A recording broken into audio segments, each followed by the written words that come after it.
melepaskan diri dari kemelekatan pada harta dan ego, itulah yang disebut dengan jihad. Apa? Apa? Apa artinya jihad? Jihad itu bukan menyerang orang pakai bom. Jihad itu bukan bunuh diri pakai bom kemudian menghancurkan diri sendiri dan orang lain. Bukan. Jihad itu bahasa Arab, arti dalam bahasa Indonesia adalah kerja cerdas. Sekaligus juga kerja cerdas. Sekaligus juga kerja ikhlas.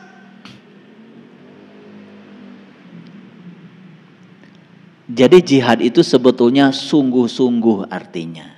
Sekarang pertanyaan saya, apakah para sahabat sungguh-sungguh ingin mengubah nasib? Jawab dulu. Apakah para sahabat sungguh-sungguh ingin mengubah nasib? Ya. Kalau sungguh-sungguh ingin mengubah nasib, ya mari. Sungguh-sungguh belajarnya, sungguh-sungguh memprosesnya, sungguh-sungguh di dalam ikhtiarnya. Nah, sungguh-sungguh itulah yang disebut dengan jihad. Jadi jihad itu cuma dua. Satu dengan harta, dua dengan diri. Diri yang mana? Diri yang palsu. Melepaskan kemelekatan pada harta dan diri yang palsu. Itulah jihad. Betul nggak? Kalau kita nggak sungguh-sungguh sulit untuk mencapainya. Baik, sekarang saya tunjukkan dulu ayatnya supaya ngerti apa sih kata Quran. Saya akan tunjukkan pertama Quran surat Al-Baqarah dulu deh. Al-Baqarah dulu. Al-Baqarah ini agak panjang ya kajian kita. Mohon bersabar. Saya akan tunjukkan Al-Baqarah ayat 218 dulu deh. Oke, lihat sini semuanya. Innallazina amanu, sesungguhnya orang beriman, walladzina hajaru, dan orang-orang yang sungguh-sungguh ingin berubah. Jadi hajaru itu apa? Hijrah. Hijrah itu intisarinya berubah. Nah, kita selama ini mengartikan hijrah pindah. Betul. Pindah dari kesadaran rendah kepada kesadaran tinggi. Pindah dari kesadaran lama pada kesadaran baru. Pindah dari kehidupan yang membuat kita selalu menderita pada kehidupan yang membuat kita penuh sukacita. Tahu sekarang? Tahu sekarang? Oke. Itu hajaru, hijrah.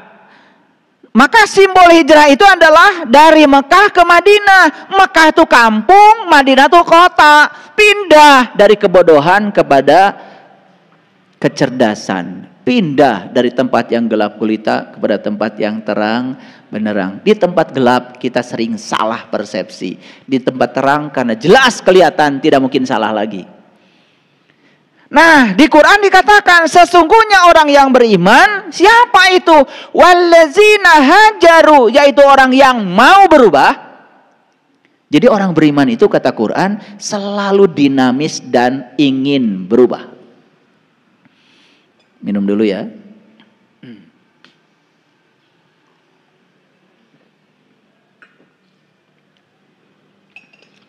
Baik. Innallazina amanu walladzina hajaru wajahadu, dan sungguh-sungguh ingin berubahnya fisabilillah, di jalan Allah. Sabil itu jalan besar. Kalau jalan kecil namanya torik. Jadi torik itu jalan kecil. Makanya kalau kalian tinggal di gang sempit di Mekah, ada jalan tuh ngalangin jalan, kata polisi torik. Nah, maksudnya awas, jalan batur, tong cicing didinya ngahalangan. Makanya karena mereka tidak bisa pakai bahasa seperti saya, cukup mereka torik. Ada juga yang sombong, wah katanya polisi itu tahu kalau saya ahli torikot, cek saha. Mana tengah halangan jalan batur. Makanya jalan kecil disebutnya torik, jalan besar disebutnya sabil. Jadi berjalan menuju Allah itu harus pakai jalan besar, jalan bebas hambatan. Terus terang, sudah tahu? Jalan besar yang diajarkan oleh Quran namanya jalan Shiratal Mustaqim. Dan Shiratal Mustaqim adalah jalannya orang yang diberi nikmat. Nikmat terbesar adalah jumpa dengan Allah. Maka siapa yang sudah tahu cara untuk meniti ke dalam diri, untuk berjumpa dengan jati dirinya, dia sudah ketemu dengan sabilillah. Itu jalan besar, bebas hambatan. Nanya, makanya kata Allah, sesungguhnya orang beriman itu adalah orang yang ingin berubah dan sungguh-sungguh ingin berubahnya, maka dia akan berada di jalan besar menuju Allah. Paham? Oke. Pertanyaan saya, sungguh-sungguh ingin berubah? Oke, sekarang saya lanjutkan. Itu Quran surat Al-Baqarah ayat 218. Sekarang saya tunjukkan dulu ya Quran surat lain. Kita lihat Quran surat An-Nisa dulu. An-Nisa ya, maaf. An-Nisa, oke. Ayat baik. Nah, An-Nisa ayat berapa ini? Ayat 95. Baik, saya tidak akan bacakan semuanya karena waktu kita terbatas. Di sini dikatakan ya, la yastawil qa'iduna minal mu'minin ghairu ulid darari wal mujahiduna fi sabilillah bi amwalihim wa anfusihim. Disinilah dijelaskan bahwa ciri orang yang berjihad di jalan Allah itu dua. Satu, melepaskan kemelekatan pada harta. Dua, melepaskan kemelekatan pada diri palsu yang bernama ego. Berarti melepaskan pada apa? Keserakahan pada yang dia ingin dan melepaskan kebencian pada yang dia tidak ingin. Sudah bisa begitu? Sudah bisa begitu? Sudah bisa belum? Nah, selama ini tidak jelas jihad itu apa. Sungguh-sungguh dalam hal apa? Sungguh-sungguh kamu melepaskan pada harta dan diri. Apa diri itu? Diri itu adalah dua. Diri yang dimaksud di sini adalah ego, diri palsu. Satu, lepaskan dirimu dari keserakahan pada yang kamu ingin. Yang kedua, lepaskan dirimu pada kebencian dari yang kamu tidak ingin. Itulah yang paling berat. Jadi sangat masuk akal kalau itu disebut jihad. Terasa perjuangannya berat? Sok lah, melepaskan keserakahan pada yang kita ingin. Berat. Karena apa? Dari kecil kita dilatih untuk mencari, tetapi tidak dilatih melepaskan. Dari kecil kita dilatih untuk mengumpulkan, tapi tidak dilatih untuk membagikan. Makanya mumpung kita masih ada kesempatan, yuk kita imbangi. Boleh nggak mencari? Boleh. Tetapi mencari, melepaskan. Mencari, melepaskan. Kalau mendapat yang kita cari, jangan untuk dirimu sendiri. Ada bagian buat orang lain. Latih dirimu untuk melepaskan. Kapan? Sekarang. Nah, kalau kita terus mengumpulkan, tidak kita lepaskan, saat mati datang, kita dalam posisi melekat luar biasa. Sakaratul mautnya itu menjadi hesek. Itulah sakitnya sakaratul maut, ditentukan oleh berapa melekat kamu kepada hartamu dan berapa melekat kamu pada egomu. Makanya ada kata-kata kullu nafsin zaikatul maut. Setiap yang bernyawa harus merasakan rasanya mati. Tahu nggak rasanya mati? Orang mati itu teu boga kahayang. Itu yang disebut dengan sakinah. Sukun itu mati. Sakinah dari kata dasar sukun.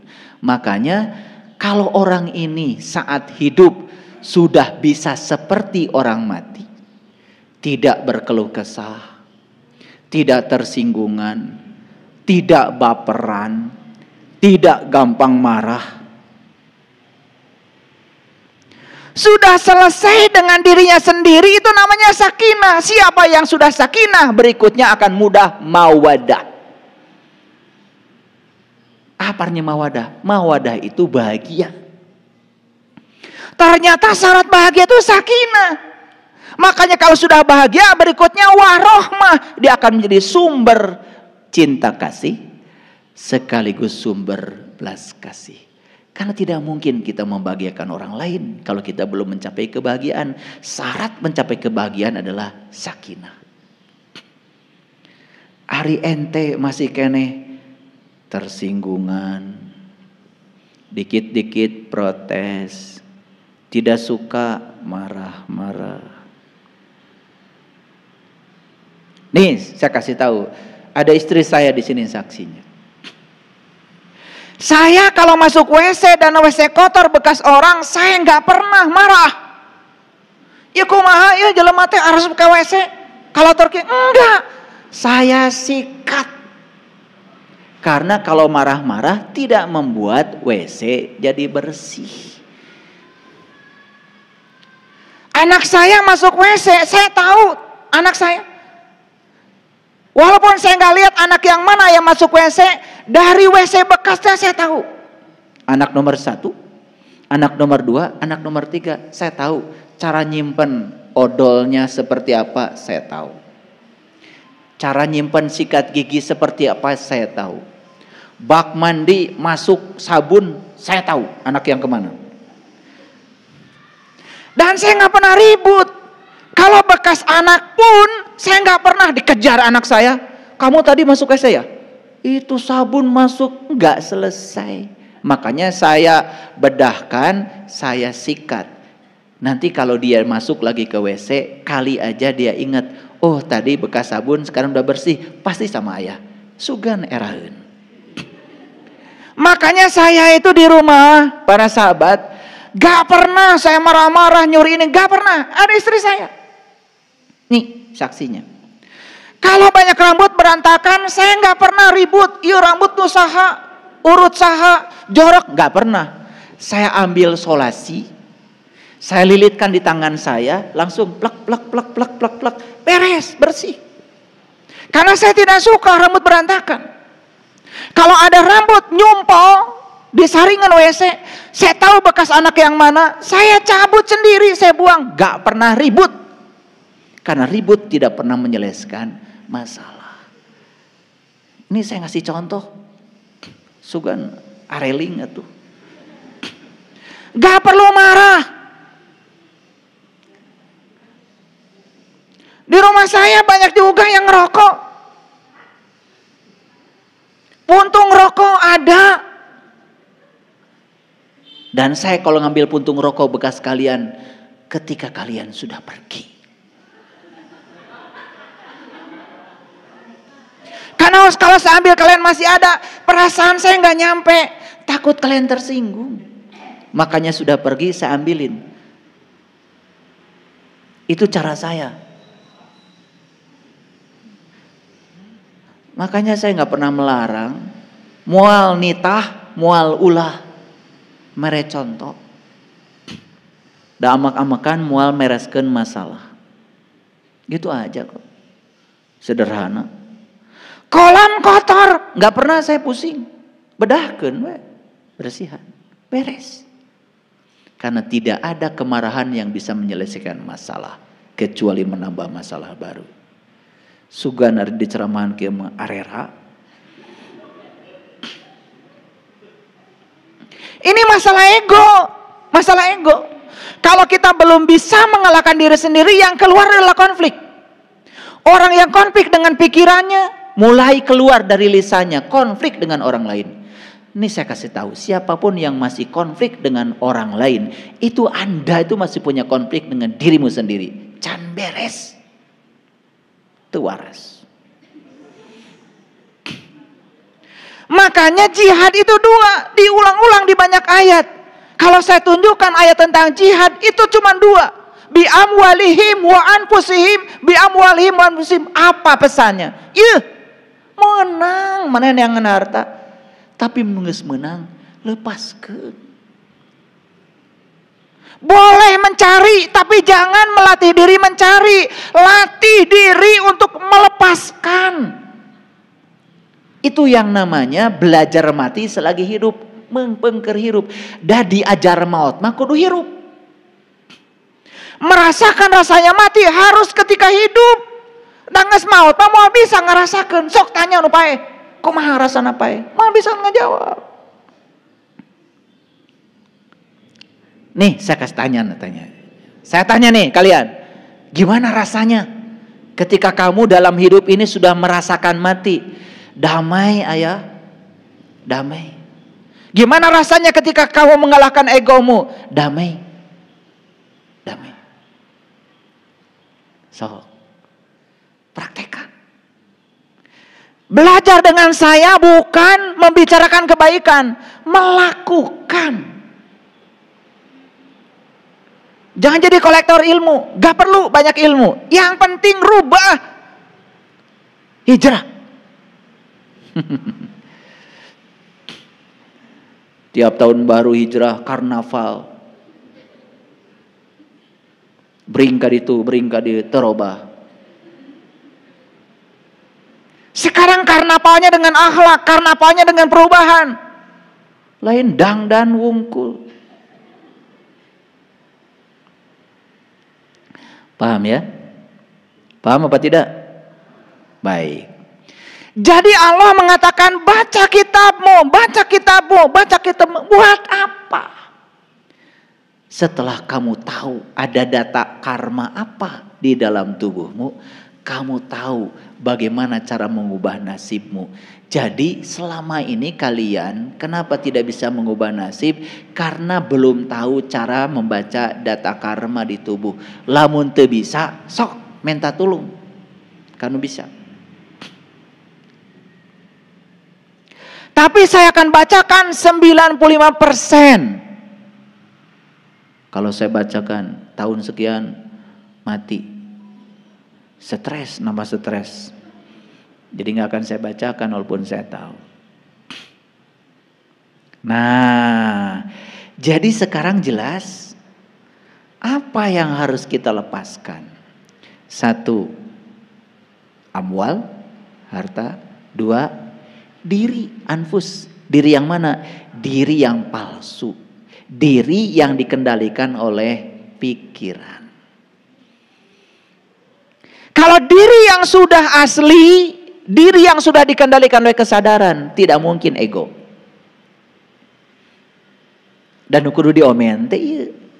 Cuman selama ini kan gak jelas. Jihad. Kunaon? Harta jeung diri, teu naon maot oge. Allah mah tidak nyuruh kita mati. Allah itu menyuruh kita belajar mati dalam hidup. Gitu, sing bisa ngajangka bageto. Mati sak jeroning urip, belajar mati selagi hidup. Apa hasilnya kalau sudah sakinah? Mawadah. Kalau sudah mawadah, warohmah. Nah kita ini kalau ngomong sakinah, mawadah, warohmah, lamun anu kawin.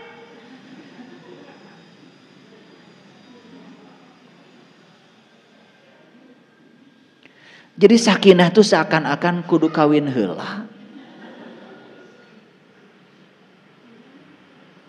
Sakinah itu adalah kondisi batin kita yang tetap dalam keadaan nyaman, tentram, tidak merasa terganggu apapun yang terjadi di luar dirimu. Carlos, ini kalian nih wajahnya wajah-wajah yang sering baperan. Apa yang terjadi di luar selalu mengganggu, selalu merasa tidak nyaman. Inginnya semua orang memuji kita. Inginnya semua orang simpati kepada kita. Inginnya semua orang hormat pada kita. Satu saja menghina kita, baperan, gak siap, merasa terganggu. Lihat saya semuanya. Ketika kalian masih merasa terganggu oleh situasi di luar dirimu, ada masalah besar dengan dirimu.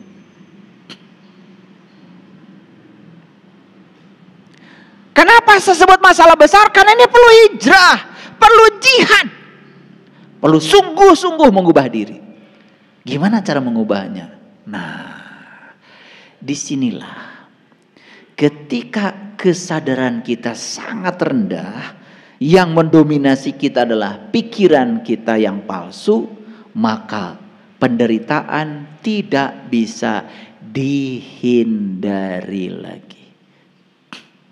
Dapat sehat teh akibat berjamaah cekcokna.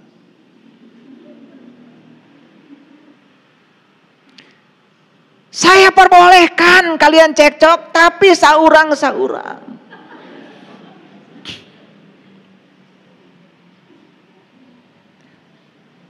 Ya, kalau mau cekcok, sepakati dulu.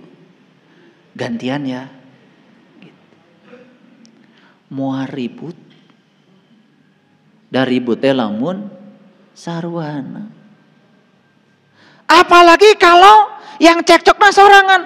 Mau hali lagi capek. Da jelema nu amak-amakan mun diantepkeun da capek. Eureun we nambah amak sate lamun diseuneun. Tah urang teh sok mere seuneu. Padahal sudah belajar dalam hidup seuneu mah ngan bisa paehna ku cai. Nu hiji seuneu, nu hiji kudu dijali cai. Ieu nu hiji seuneu, nu hiji seuneu deui. Jadi bisa dibaca para sahabat. Saya bisa tunjukkan dari ujung sana sampai ujung sini. Kalian itu dominannya apa sebetulnya? Air, api, udara, tanah. Bisa ayeuna ge kabaca.